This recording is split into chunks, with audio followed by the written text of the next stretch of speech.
I'm joined here by Gary Wietgrefe, and he is the author of Destination North Pole. Now, you've released the memoir about your journey on bike from South Dakota to North Pole, Alaska. Can you give me some background into this trip? Yes, it was a trip that I had wanted to make for years, and um, I'd heard about. I talked to a guy that him and his brothers had biked to Alaska about 10 years ago, and one winter day when they stopped doing the bike tour around our state, South Dakota, one winter day I asked my wife if she wanted to bike to Alaska with me. And long story short, she didn't prefer to go. We ended up putting it off for 6 years after we retired. And I had attempted to take off work in 2011, and my boss thought it was better that I work and I like the paycheck, so I didn't. And so instead, what we did is we retired. We traveled around to a lot of different countries. And finally, I turned 65 and I go, it's time to go, or I'm going to get too old. And now you mentioned that you traveled to different countries and you also did bike journeys there. So did you Yes. put any training into specific for this trip? No, that's the funny thing. People have asked me about that. I never really did any training. I hadn't been on my bike in 8 months. I hiked quite a bit when we were in Mexico that winter. We've been in Australia and in New Zealand and other places where we hiked and biked. But I planned this trip to be, say 60 to 100 kilometers a day at first, just to get used to it. And keep in mind that my goal was to bike to a clean bed and place to eat every night. So I carried no camping gear.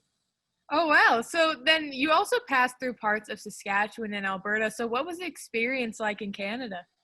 Oh, it was absolutely amazing. My trip was actually from Pierre, South Dakota. You would pronounce it Pierre. Pierre, South Dakota through the Dakotas, and I come into Estevan, Saskatchewan.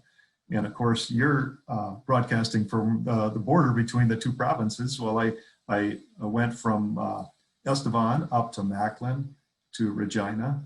I had planned on staying in Regina, actually, from Weyburn to Regina. And I got there at 10:30 in the morning. So my longest day of this trip was actually from Weyburn to Davidson. And so it's 267 kilometers. That was a run. And then I headed west-northwest through Macklin, Kerrobert, south of Edmonton. I didn't come through Lloydminster, actually. That was a fairly busy route, and I wanted a route that wasn't quite as much truck traffic. And so I went south through Wetaskiwin and then over to Drayton Valley up to, Valley View, something like that, up to Grand Prairie. And then, of course, angled up to Whitehorse, the Yukon, and across to Alaska. And now what was the experience like, maybe biking compared to different countries in the States when you came to Canada?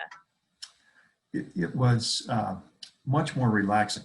Now, you're in media, but keep in mind, I only tried, I brought a portable radio. I was going to listen to weather when I seen a storm coming in North Dakota and the battery was dead. So the next day I charged it and was going to do the same thing. And it was just, I only wore it for about 15 minutes. And I took it out and because I wanted to listen to nature. And so once I got into Canada, I never wore headsets. I didn't listen to any music.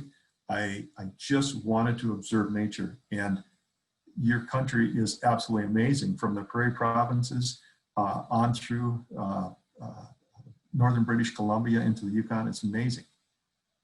And what was it like for you when you finally finished your journey? It's hard to describe because I had planned on this for several years, and when I seen the sign for North Pole, Alaska, which is just below the Arctic Circle, it was kind of relief. It was just a complete release. I started crying when I seen the sign. It was just unbelievable. And what can readers expect in this memoir? It was written initially as a bike trip, meaning that the elevation, the distance between towns, this average speed. Keep in mind I was traveling at 1/6 the speed of a vehicle. And so I heard and seen everything. So they'll pick up on some of the dangers. It's not so much about the struggles of biking, because I didn't really find it that a struggle.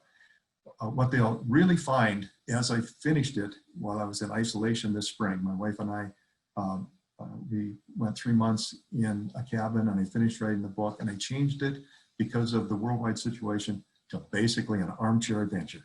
So you can travel through Canada, which is most of my trip, through 4 of your provinces, three provinces and a territory, Yukon, and enjoy the towns along the way, the scenery along the way, the people we met, and amazing people we met along the way. Now, I say we. My wife and I made this trip. I took off Memorial Day and was actually in Western Saskatchewan before she caught up with me.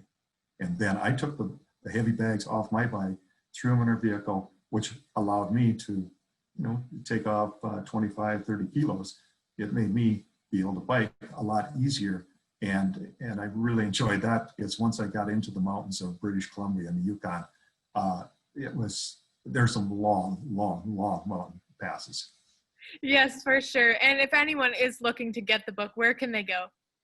Yeah, Jasmine, thanks for asking. It's obviously on Amazon and all the Barnes and Noble, but it's on Apple Books, ebooks, hardback, paperback. My New York distributor distributes it around the world to libraries. So just online, Destination North Pole. And the best thing, our grandnephew took a YouTube video and put our clips and our photos into that. And so there's a short YouTube video that you can see a lot of Canada on the way just from my iPhone. It's really neat. Well, thank you so much for joining us today, Gary. Jasmine, I really appreciate you having me on. And again, I so much enjoyed the prairie provinces and the mountains, and the Yukon was vast. That's all I can say. It was beautiful and vast.